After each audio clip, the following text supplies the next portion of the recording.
अच्छा काम करने से कभी पीछे मत हटिए। और चलो आज कुछ अच्छा सुनते हैं। सुनाती हूँ आपको एक महिला की कहानी। बड़ी सीधी सादी सी एक महिला थी। अपने घर का जब रोज खाना बनाया करती थी तो उसमें से एक रोटी एक्स्ट्रा बनाकर अपनी खिड़की पर रख दिया करती थी, जिसे भी जरूरत हो वो ले जाए।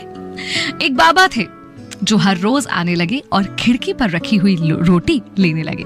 लेकिन रोटी लेने के बाद वो एक लाइन कहते थे, तेरा किया हुआ बुरा तेरे साथ ही रह जाएगा और तेरा अच्छा तेरे पास लौटकर जरूर आएगा। एक दो दिन इसने सुना और ध्यान नहीं दिया।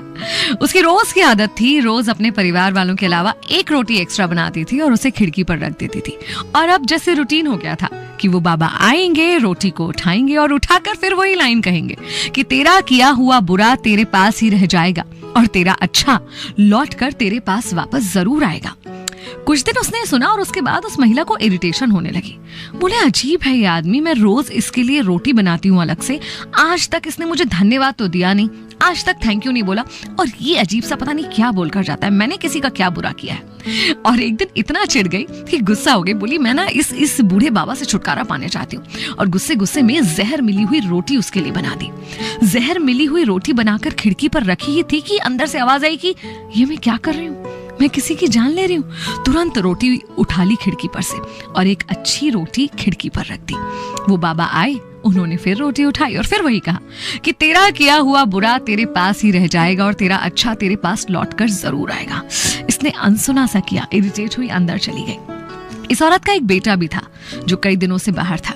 दिन रात उसकी सलामती की कामना करती रहती थी क्योंकि कई दिनों से उससे बात भी नहीं हुई थी। और उस दिन अचानक डोरबेल बजी और सामने क्या देखती है, उसका बेटा खड़ा हुआ है। वो बहुत खुश हुई लेकिन अपने बेटे की हालत को देखकर बहुत दुखी थी। ऐसा लग रहा था कि कई दिनों से उसे जैसे खाना तक नहीं मिला। उसने पूछा कि बेटा क्या हुआ। उसने कहा, माँ मैं जिस देश में था वहां युद्ध जैसी स्थितियां बनी हुई थी, हमें कैद कर लिया गया था और किसी तरह मैं वहां से निकलकर वापस आ पाया हूँ। ऐसा लग रहा था कि बस प्राण निकल ही जाएंगे। इतने में रास्ते में एक बूढ़े बाबा मिले। उनसे मैंने कहा कुछ खाने को दे दो। उनके हाथ में एक रोटी थी जो उन्होंने मुझे दे दी और शायद उसी वजह से चलकर अपने घर तक पहुंच पाया।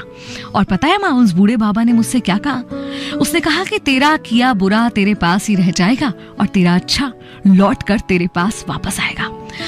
माँ ने दिल पर हाथ रख लिया और ईश्वर का बहुत शुक्रिया किया कि आज उसने वो जहर वाली रोटी खिड़की पर नहीं रख दी थी। और आज उसे बाबा की उन लाइंस का मतलब भी समझ में आ गया कि तेरा अच्छा तेरे पास लौटकर आ ही जाता है। कई बार ना हम अच्छा करते करते थक से जाते हैं। ऐसा लगता है कि कोई अप्रिशिएट नहीं कर रहा और शायद इसलिए हम सोचने लगते हैं कि अब हमें अच्छा करना छोड़ देना चाहिए, कोई मतलब नहीं है, कोई कदर नहीं करता। लेकिन नहीं, अच्छा करना कभी मत छोड़िए। भले कोई उसके लिए अच्छे शब्द बोले ना बोले, भले कोई उसकी तारीफ करे ना करे, क्योंकि ये तय है कि आपके अच्छे कर्म आप तक वापस किसी ना किसी रूप में कभी ना कभी जरूर आ जाएंगे।